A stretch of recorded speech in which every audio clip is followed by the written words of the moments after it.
Bienvenido al curso de aprendizaje automático. Hoy vamos a ver algunos temas de la unidad número uno y vamos también a ver un ejercicio, un artículo donde se utiliza técnicas que vamos a aprender sobre aprendizaje automático para que lo hagan como taller para la próxima clase.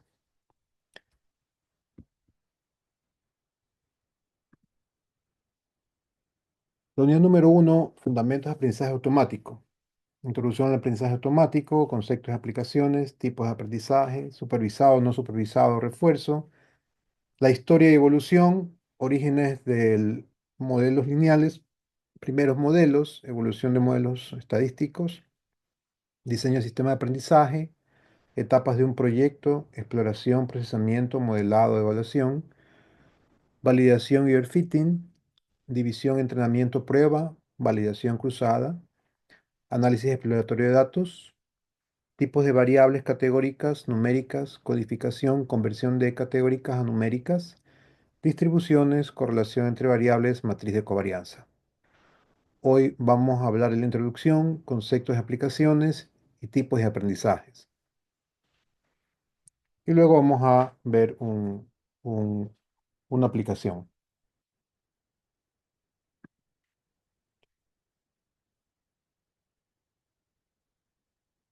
Para hablar de aprendizaje automático tenemos que em, ver una visión global de la inteligencia artificial y vamos a definir la inteligencia artificial, ¿no? Es una rama de la computación que busca emular la inteligencia humana. Inducción, deducción y abducción. Busca emular la inteligencia humana. Quiere hacer algoritmos que los humanos normalmente hacen y quieren automatizar. En automatización industrial hay mucha aplicación de esto porque hay mucho trabajo pesado y repetitivo, peligroso, que puede ser reemplazado por máquinas perfectamente y así se cumple el objetivo de todo lo que vamos a ver, que es mejorar la calidad de vida de los humanos. El Machine Learning es una rama de la inteligencia artificial que busca desarrollar algoritmos capaces de aprender una actividad a partir de los datos suministrados. Son algoritmos, nosotros los programamos y comienzan a aprender o a entrenarse con los datos que nosotros recolectamos por IoT, de sensores, de encuestas, de información, de resúmenes, de medios diversos, pero que nosotros vamos a darle datos validados para que se entrene bien. Em, Se llama Machine Learning porque es la máquina que debe de aprender con estos algoritmos automáticos. El Deep Learning es un subconjunto de algoritmos de Machine Learning donde los datos son procesados usando redes neuronales artificiales, emulando el comportamiento del cerebro humano. Parte o digamos el Deep Learning es el resultado del aprendizaje automático. Es un aprendizaje más profundo. Nosotros partimos del aprendizaje automático para llegar a un deep learning. Entonces, estos tres términos están así, en esta forma, son subconjuntos de la inteligencia artificial. Y aquí dentro está el aprendizaje automático. Pues son una serie de algoritmos para que las máquinas puedan aprender.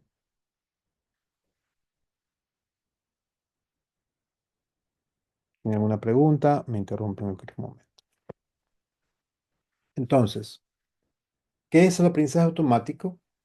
Se entiende por aprendizaje automático a los algoritmos que aprenden a automatizar una actividad en base a datos proporcionados. Son algoritmos que aprenden a automatizar una actividad en base a datos proporcionados.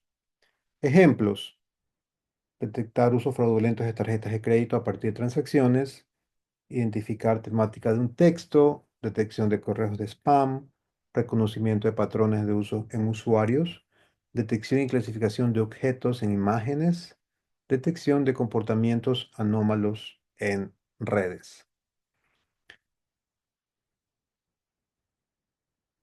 Nosotros podemos, bueno, estos son ejemplos clásicos, los más utilizados, donde más se da uso, ¿no? Imagínense las tarjetas de, de crédito. El uso fraudulento es cuando el usuario, el dueño de la tarjeta, no la utiliza, sino que son clonadas, son copiadas, son datos extraídos de, de, de la información, ¿verdad? De base de datos. Pero ¿cómo yo sé que es fraudulento? No, hay parámetros de comparación. Si yo compro o mis compras habituales son en Ecuador, en Guayaquil, y son un tipo de accesorio, equipos, lo que ustedes quieran, de adquisiciones, es muy fácil detectar un uso extraordinario de la tarjeta de crédito, porque la primera cosa que ven los algoritmos es que esa tarjeta de crédito no está siendo utilizada en Guayaquil, en Ecuador, sino en otra parte del mundo. Entonces, desde allí ya no obedece o son los mismos patrones de utilización y viene la confirmación.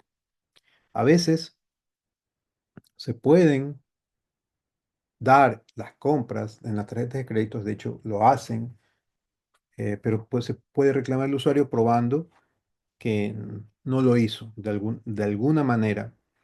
Normalmente los casos de devolución son muy alto el porcentaje, pero también hay transacciones que el banco no les reconoce porque no se puede probar si fue el usuario o no, porque también podría ser un fraude. Entonces, todo eso lo hacen en base a datos históricos eh, de la utilización de tarjetas de crédito. Entonces, es muy fácil ver cuando no obedece un patrón. Identificar temática de un texto. Yo puedo entrenar para que digan cuál es la temática de un texto. Si en un texto encuentro palabras como barco, ancla, mar, vela, capitán, eso es una temática de navegación marina. Si yo encuentro palabras como localización de GPS, velocidad del viento, eh, ocupación de aeropuerto, podría estar hablando de una navegación aeronáutica. Entonces, de acuerdo al conjunto de datos que yo puedo suministrar, detección de correos de spam es una necesidad de las empresas ahora porque la cantidad de correos electrónicos que llegan a empresas son muy altos y necesitan tener una clasificación, algoritmos que lo clasifican de acuerdo a los servidores o al dominio de donde vengan, ¿no? Eso son las listas negras o las listas blancas, que comienzan a clasificar. Yo pongo toda mi base de datos de los correos que quiero recibir y formo una base de datos de lista blanca y lo otro se convertiría en lista negra. Solo van a pasar los que están en lista blanca. Em, no funcionan al 100%, tienen un porcentaje de acierto y puede ser que un correo verdadero se está quedando en el spam. Entonces se actualizan y se corrigen estas listas blancas para que el algoritmo se vaya entrenando y con más datos. Si yo tengo una lista de 10 dominios donde yo puedo recibir correos, pues es algo muy, muy, muy pequeño para la cantidad de clientes o proveedores que tenga ese usuario. Entonces, lo que se hace es entrenar al algoritmo con siempre todos los días actualizando con listas negras o listas blancas. Reconocimiento de patrones de uso en usuarios es similar a las tarjetas de crédito. Si yo tengo un patrón de uso que es en la ciudad de Guayaquil, todos los días compro en la ciudad de Guayaquil y en la siguiente hora compro en Miami, algo está pasando porque no puedo haber viajado en una hora a Miami. Entonces hay una correlación. o no notifiqué que salí del país, porque las tarjetas de crédito ahora, para disminuir este trabajo de fraudes, hay ciertas tarjetas de crédito que no permiten o bloquean inmediatamente la tarjeta cuando es pasada en otro país que no es el país de origen. Hay que hacer una llamada para desbloquear. Detección y clasificación de objetos e imágenes. Vamos a ver un ejemplo. Hoy terminamos esta introducción, un ejemplo completo de cómo detecto imágenes y cómo puedo sacar información de imágenes. Detección de comportamiento anómalo en redes. Hoy en día, las empresas pequeñas y grandes están mirando la migración hacia data centers. Las empresas que hace unos 10 años o 15 años invirtieron mucho en sus propios data centers, donde tenían su red de comunicaciones, su servidor de correo electrónico, servidor de página web. Eh, con la facilidad y con el aumento de ancho de banda del Internet, porque ese era el problema, teníamos problemas de conectividad, ahora la conectividad está mucho mejor que hace 10 años, están pensando y están migrando ya hacia data centers grandes, ¿no? De tal forma que lo único que les interesa hoy en día a las empresas es tener una conectividad 100% confiable, porque toda su información está en la nube, está en servidores que no están físicamente en la oficina. Están comenzando a desinvertir en data centers y pagar mensualidades en data centers ya con certificaciones para que den respaldo de energía, para que den respaldo de información, etcétera. Pero necesito tener un camino bueno, una carretera perfecta que me comunique hacia mis servidores. Entonces, si un usuario va con un virus de una computadora, se baja todo el ancho de banda y hay software que lo está detectando y pueden dar exactamente con el puerto del switch y la dirección IP que está generando esa situación de, de bombardeo en Internet por virus, donde ocupan casi todo el ancho de banda. Entonces, ¿cómo puedo yo saber si es normal o no? Porque normalmente ya tienen una tasa de bits de kilobits por segundo y la cantidad de bytes que se bajan los usuarios normalmente. Cada vez que ya alguien sobrepasa, pues ya hay una notificación. Esto tenemos un comportamiento sospechoso en este usuario. Y ahí los administradores pueden detectar y pueden detener esa transmisión para que no se afecte toda la red. Entonces, todos estos ejemplos que están aquí son ejemplos reales y aplicaciones muy necesitadas por las empresas del día a día.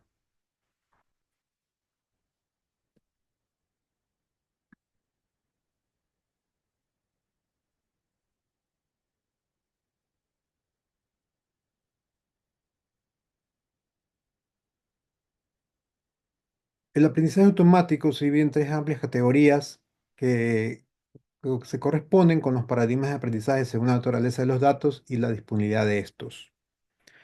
El aprendizaje automático puede ser un aprendizaje supervisado, un aprendizaje no supervisado y un aprendizaje reforzado. Nosotros vamos a centrarnos y hacer ejercicios y el curso se va a basar en un aprendizaje supervisado, em, porque como ya lo vamos a ver, ya lo vamos a ver, eh, vamos a otorgar los datos y vamos a aprender a hacer algoritmos. Vamos a ver también conceptos y aplicaciones y ejemplos de no supervisado y reforzado, pero los ejercicios que vamos a desarrollar va a ser con aprendizaje supervisado.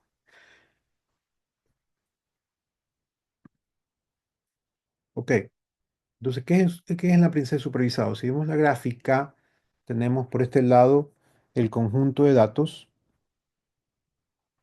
y los datos son estas formas geométricas, ¿sí? Y yo pregunto a ustedes, el conjunto de datos, ¿cuántos elementos tiene?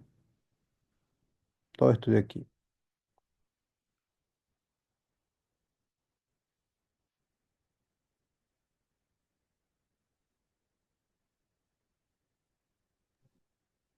Dos.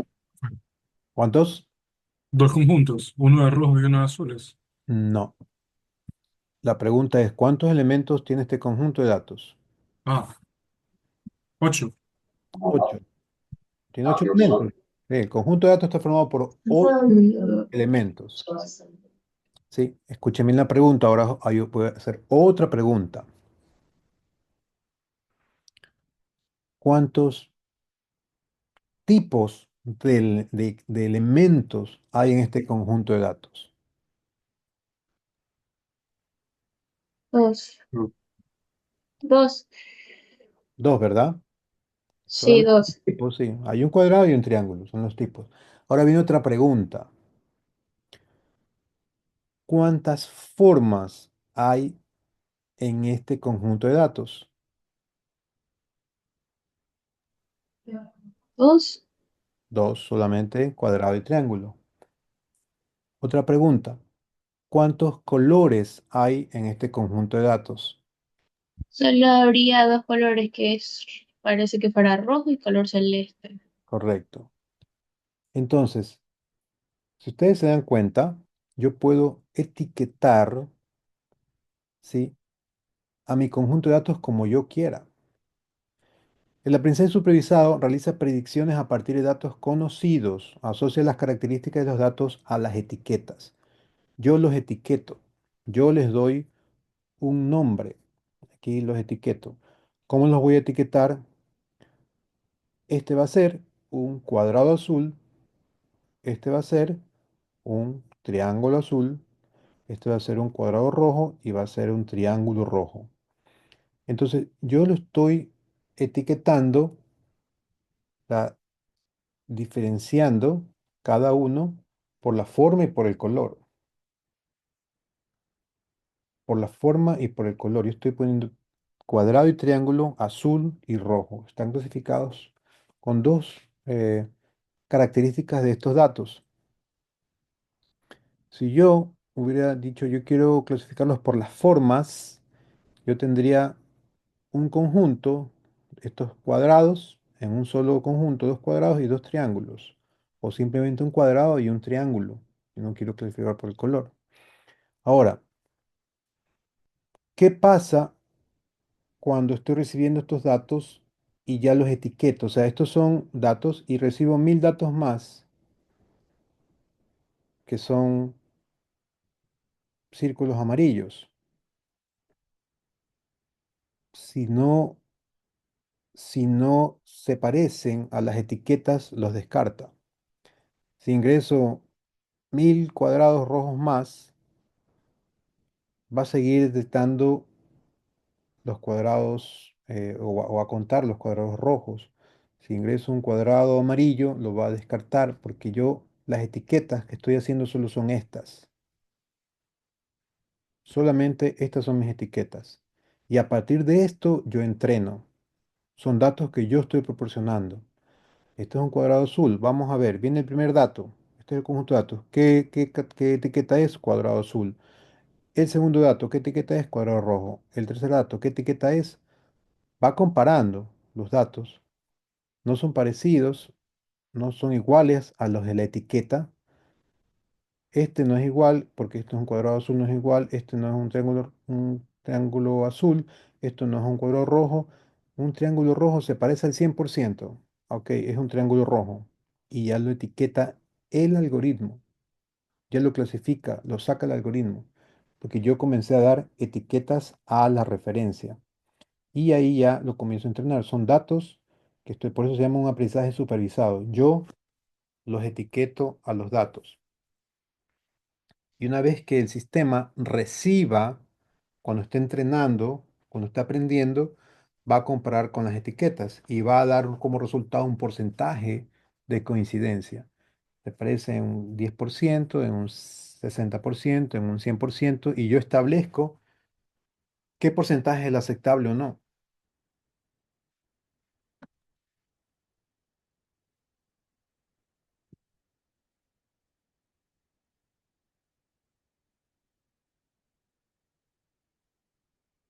¿Qué técnicas yo utilizo para este aprendizaje supervisado?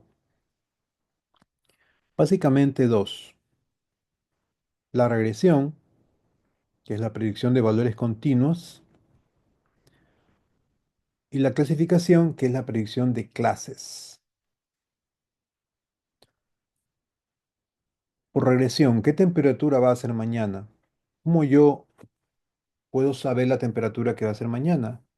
En base a datos históricos anteriores, en base a la temperatura que ha estado variando hoy día más temprano, porque cómo varía hoy día es muy probable que se repita como varió ayer o como varió este mismo día del año pasado.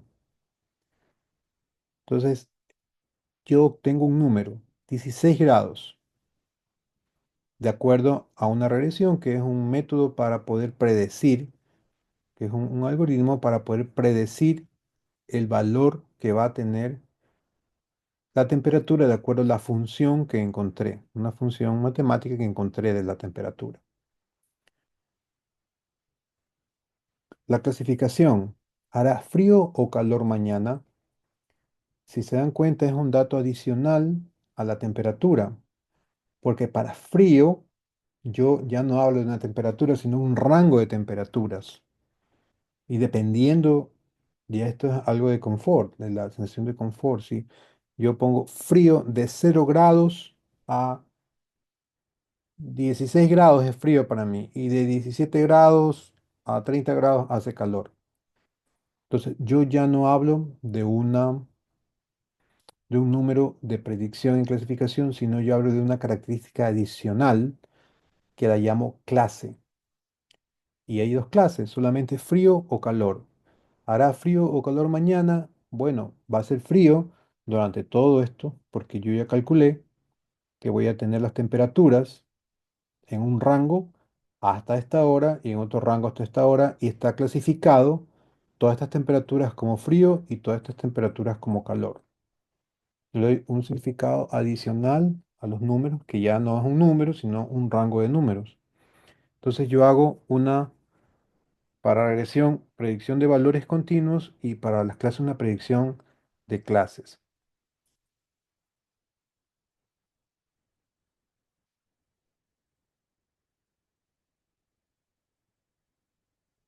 ¿Cómo trabaja el aprendizaje no supervisado? Busca patrones o tendencias en los datos. Agrupa datos con características similares. Entonces, aquí yo ya no etiqueto. Aquí tengo el mismo conjunto de datos, pero ese conjunto de datos va a ser manejado por un algoritmo distinto al supervisado. Yo no le voy a etiquetar. ¿Qué va a pasar con este conjunto de datos? Va a buscar patrones. Va a tomar el primer dato que encuentra el algoritmo, lo va a transformar a binario.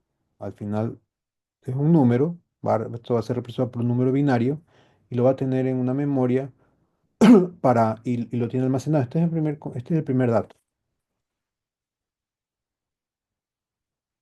Y esto tiene un patrón en la forma, dimensiones, colores. Va a venir el segundo dato, que es este de aquí. No es igual al primero, por lo tanto no lo puedo agrupar. Tengo que clasificarlo en otro grupo. Va a venir el tercer dato, es un triángulo. Lo comparo con el primero, no es igual. Lo comparo con el segundo, tampoco es igual. Y lo clasifico acá, pero tiene un patrón que coincide. Tiene una característica que coincide, que es el color. Entonces yo hago aquí unos subconjuntos. Aquí tengo cuadrados, entonces están iguales, el mismo color, cuadrados el mismo color, triángulos el mismo color, triángulos el mismo color. Entonces aquí los estoy separando por color. Yo ya le dije al algoritmo que todo lo azul lo clasifique en un lado y todo lo rojo en otro lado. No me importa qué forma sea. Va comparando cada dato que llega con el anterior para ver cómo está el patrón y lo va a clasificar. Entonces, como yo soy el que hace el algoritmo, digo, yo voy a separar los colores. Entonces, estas son las capas de colores en una imagen. Esto es lo que pasa. Estos son píxeles, son matrices de datos y va a comenzar a separar por capas de colores. Es una de las técnicas que sirven para obtener de imágenes mucha información.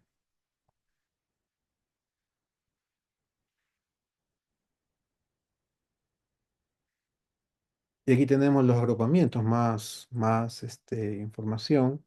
Tenemos una canasta de vegetales y frutas. Yo agrupo por colores, puedo agrupar tranquilamente. O detección de anomalías, o sea, detecto lo diferente.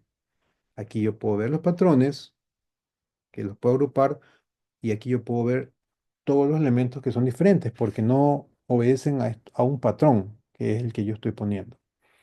Entonces, los no supervisados utilizan dos técnicas, que es el clustering, que es por agrupamientos, donde yo agrupo por patrones, y por detección de anomalías, donde yo agrupo por diferencias. Detección de patrones, agrupación por características similares.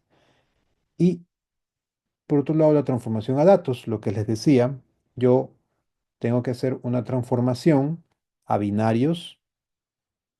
Siempre voy a estar transformando de binario o voy a estar transformando de binario a imagen, etcétera, porque al final, como lo vamos a ver, son todos píxeles, los píxeles son bytes y están formados por bits. Entonces yo tengo una imagen que va a ser un conjunto de unos y ceros nada más.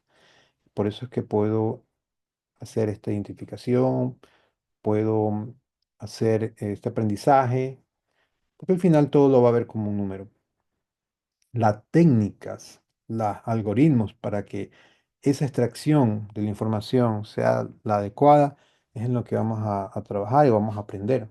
Vamos a ver algoritmos que funcionan y aplicaciones también.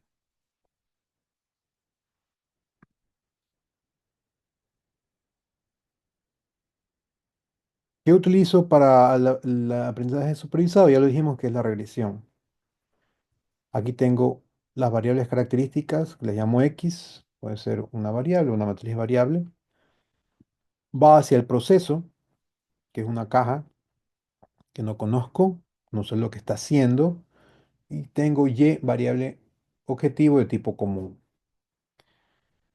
Esto no sé no sé cómo representarlo, no sé cómo hacerlo en el algoritmo. Solo yo tengo dos datos. Tengo qué introduzco, qué va de entrada y qué va de salida. Tengo una tabla. Entonces yo tengo que modelar ese proceso.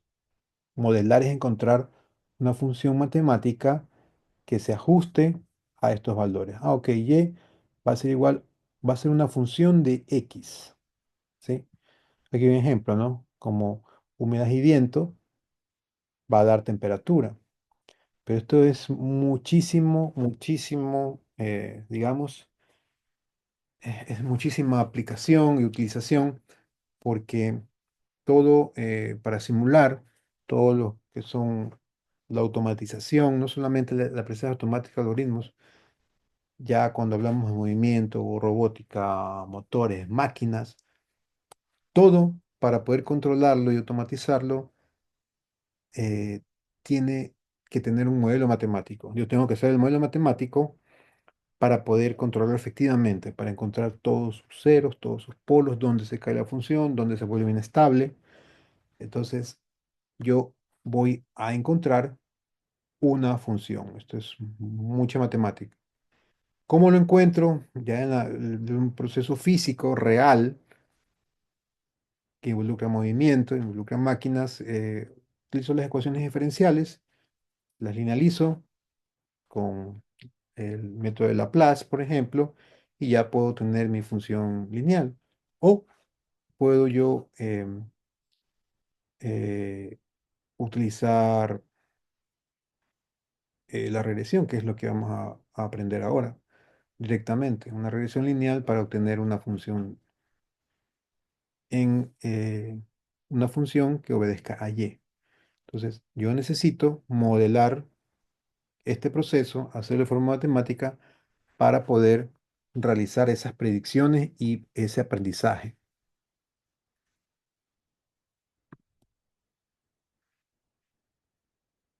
La clasificación. Yo necesito de características de los datos. Aquí era un valor, ahora necesito de características de datos.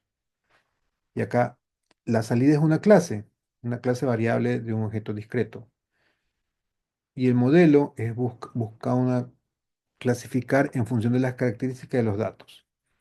Yo necesito un modelo que clasifique, así como vimos, el patrón es lo que quiero que refleje por color, ok, estos patrones tienen que irse a estos subconjuntos. Es una característica del dato. Aquí el ejemplo, aquí hay síntomas, ¿no? Colesterol, presión sanguíneo, glóbulos blancos, ok, el tipo de enfermedad es tal.